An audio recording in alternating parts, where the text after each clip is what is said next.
Olá, hereges! Sejam bem-vindos a mais um vídeo bastante polêmico. Eu sou o Felipe Moura, sou psicanalista, mestre em teologia e professor pela Universidade de Cambridge e estou aqui para falar a vocês sobre os Salmos Perdidos de Davi. Isso mesmo, Salmos Perdidos. Como assim, Felipe? Bom, quando nós olhamos para a Bíblia hebraica, nós sabemos que existem 73 salmos que são atribuídos ao rei Davi.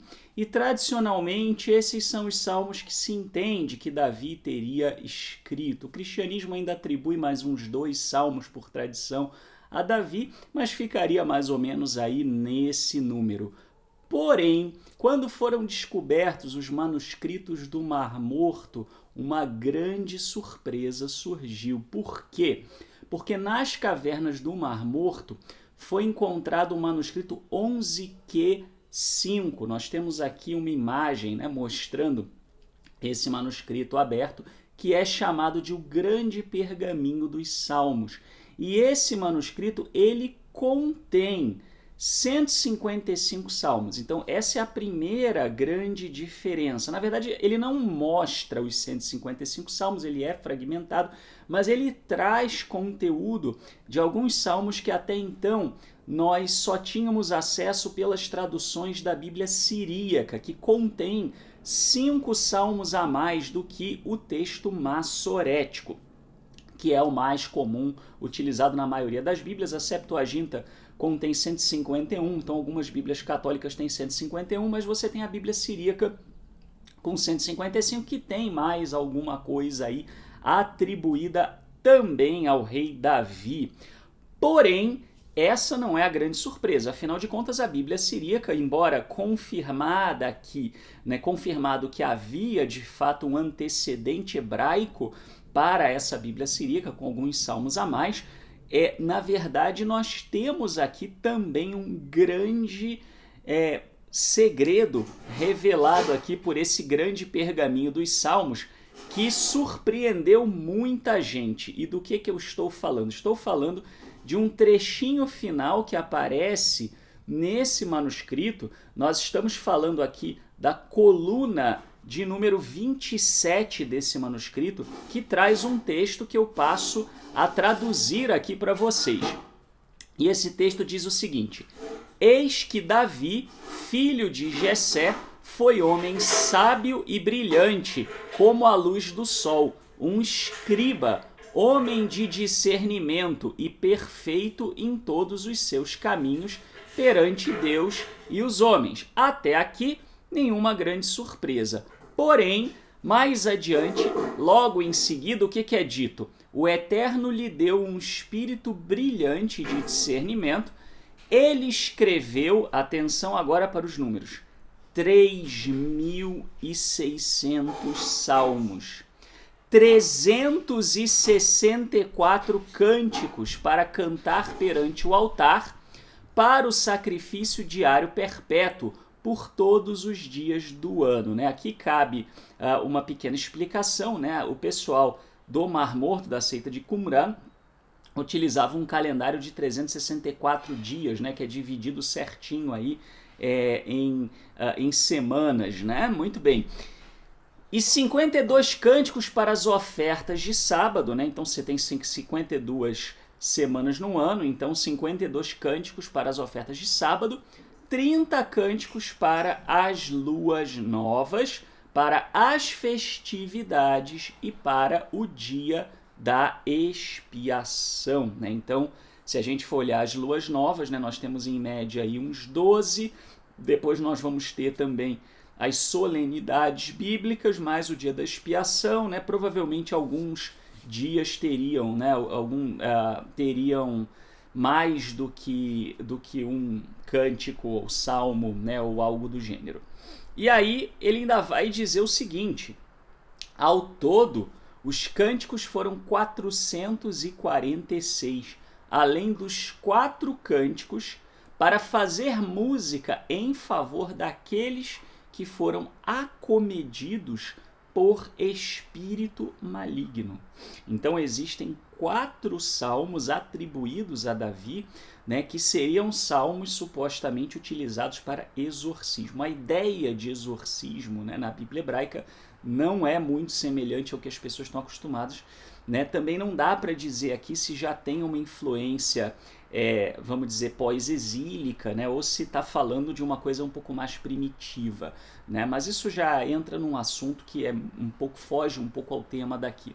Mas então nós temos aqui concluindo, né, o 11Q5, né, 11Q5 significa caverna de número 11, de Qumran, e o manuscrito de número 5 que foi encontrado em Qumran. Todos esses ele proferiu através de profecia que lhe foi dada perante o Altíssimo, né? Muito bem, então nós temos aqui algo bastante curioso, né? Davi sendo um instrumento, vamos dizer assim, né, de proclamação de mais de 4.000 salmos e cânticos, né? Desses, nós temos 73 que são atribuídos a ele, né? E aí, como é que a gente explica essa enorme discrepância, né, entre o que é dito aqui por esse manuscrito e o que nós temos na prática? Eu vou apresentar para vocês as teorias por trás do que pode explicar essa diferença numérica, e aí cabe ao leitor, obviamente, decidir por si. Se você gostaria de ver um episódio especial falando sobre os salmos adicionais que vocês, né, que não são muito comumente conhecidos aí, né, do 151 em diante, os outros salmos também do Mar Morto, deixe um comentário aqui para mim e a gente vai levar em consideração para próximos episódios aí do canal O Herege. Assine o canal, né, também para ser notificado. Bom, quais são as teorias então? A primeira teoria é de que fossem salmos pseudoepígrafos, né? O que é pseudoepígrafo? Pseudo, falso, epígrafo, assinatura, né? Então, ou seja, seriam salmos atribuídos a Davi, mas que não foram escritos por ele, né? Então, assim, talvez o autor desse manuscrito tivesse acesso a um monte de salmos e cânticos que não teriam sido autorados especificamente por Davi, mas estariam assinados lá como se fosse Davi, né? Na nossa cultura a gente veria isso como uma falsificação, mas na cultura deles não era bem assim, né? Quando algo era feito, por exemplo, por uma escola de estilo, de tendência, na mesma linha, era comum eles atribuírem, né, ou para dar algum tipo de autoridade, né, àquele conteúdo. Os próprios salmos que a gente conhece de Davi não foram todos escritos por Davi, né? Você tem linguagem pós-exílica para alguns salmos atribuídos a Davi, né? É possível ainda que o próprio hebraico favoreça um entendimento diferente, né? Porque você tem, normalmente, o hebraico vai trazer Mizmor, Le David, no hebraico bíblico, Le David, no hebraico moderno, né? E o Le, né? A partícula lamed, ela pode significar de, ela pode significar para, né? Então, alguém poderia até tentar argumentar ao estilo de, né? Mas então a gente tem aí de fato alguma possibilidade de que uma série desses supostos salmos fossem, na verdade, pseudepígrafos, né? Supostos salmos de Davi. Então essa é uma teoria. A outra teoria é que esses números eles sejam simbólicos ou exagerados, né? Alguns desses salmos a gente conseguiria olhar e ver dessa forma. Por exemplo, falando de 364 salmos, um para cada dia do ano, né? Isso pode ser simbólico. 3.600 lembra muito 360, que lembra calendário, né? Tá multiplicado por 10, né? Você pode ter aí uma ordem de grandeza exagerada. A cultura dos tempos bíblicos e até um pouco depois dos tempos bíblicos com relação a números não é exatamente igual à nossa cultura, né? Os números eles são simbólicos, né? Mas o número aqui ele tá bem, vamos dizer assim, né? Tá bem divididinho, né? E dá a entender de todo jeito que tinha muito mais salmo, mesmo que a gente considere esses números simbólicos ou exagerados, né? Ainda assim existe uma alegação pertinente aqui de que existem muito mais salmos do que aqueles que a gente conhece. Alguns dos salmos adicionais, como por exemplo os salmos até de exorcismo, etc., foram encontrados nas cavernas do Mar Morto, mas nem todos. Então, essa segunda alternativa ela pode explicar muita coisa, mas não explica tudo, né? Muito bem. A terceira possibilidade é a de uma perda incidental, né? O que a gente quer dizer com isso? Né? Quando a gente fala de Bíblia hebraica, né, e do cânone da Bíblia hebraica, os livros que foram guardados, né, muito antes de você ter a ideia de que são livros inspirados, né, que é uma ideia já bem posterior, né, os livros que foram guardados e separados, né, principalmente por conta aí do exílio, né, e do medo da perda, vamos dizer assim, eles são uma coleção que a gente chama de sagrado no sentido original do termo kadosh ou kadosh, né, no hebraico bíblico ou moderno, que seria livros separados, livros distintos, livros selecionados, né, e que tinham informações consideradas importantes e relevantes, seja teologicamente, historicamente, etc. Né, e que não deu para preservar tudo porque eles não tinham imprensa naquela época, não tinham digitalização, era tudo manuscrito. Muita coisa não pôde ser preservada.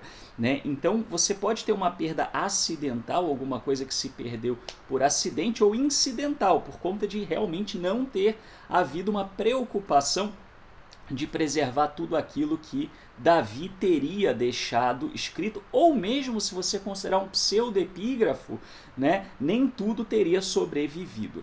Né? E aí você tem uma quarta teoria que é um pouquinho mais conspiratória, né? A de que apesar dos salmos serem cânticos, né, eles não têm a intenção de serem textos teológicos, embora muita gente faça teologia a partir deles, né, nas religiões, mas é possível que alguma teologia desfavorável estivesse presente. Por exemplo, referências a coisas de calendário. A gente sabe que calendário era uma coisa muito polêmica na época do judaísmo do Segundo Templo, porque envolvia justamente toda a ritualística do Segundo Templo, né? Então foi objeto de controvérsia, né? E outras coisas também que poderiam estar no conteúdo desses salmos e que teriam sido omitidas intencionalmente por não estarem de acordo teologicamente com o grupo interessado ou não em preservar, né? Qual dessas quatro teorias é a verdadeira, né? Talvez até seja uma combinação dessas quatro. Eu diria que pelo menos 3 dessas 4 devem ter acontecido. Os números devem, na opinião, agora eu vou dar a minha opinião, primeiro eu exponho os fatos, né? Eu acredito que é bem provável que sim, esses números estejam em grande parte exagerados, mas sim, existem muitos salmos que foram atribuídos a Davi, tendo sido autorados por ele ou não. Provavelmente você tem muito pseudepígrafo, porque se tem na própria Bíblia hebraica, né, e a gente sabe que tem outros fora da Bíblia hebraica também, outros cânones, então é bem provável que tivesse mais. Também é bem provável que nem tudo tenha sido preservado, que muita coisa tenha se perdido, seja de pseudepígrafo, seja de salmo davídico, né? A única teoria que realmente fica um ponto de interrogação é se alguma coisa foi ou não omitida intencionalmente. Aí realmente é muito difícil da gente saber, né? Muito bem, então aqui a bibliografia, né? Basicamente utilizei 2 versões aqui das traduções dos manuscritos do Mar Morto, né? Uma do Geza Vermes, The Complete Dead Sea Scrolls in English, e do Michael Wise, do Abegg Jr. e do Martin Abegg Jr. e do Edward Cook, que é The Dead Sea Scrolls, a New Translation, que é a minha predileta, né, da HarperCollins. Muito bem, se vocês gostaram deste vídeo, pessoal, então, e querem ver mais conteúdo como esse, não deixe para depois. Então, apoie o nosso canal, faça a sua parte, né? Faça uma pequena doação, um pix para oherege@outlook.com, para que a gente possa fazer cada vez mais e melhor e trazer mais conteúdo polêmico aqui no canal mais odiado das religiões. Muito obrigado e até o próximo vídeo, se o Eterno assim nos permitir.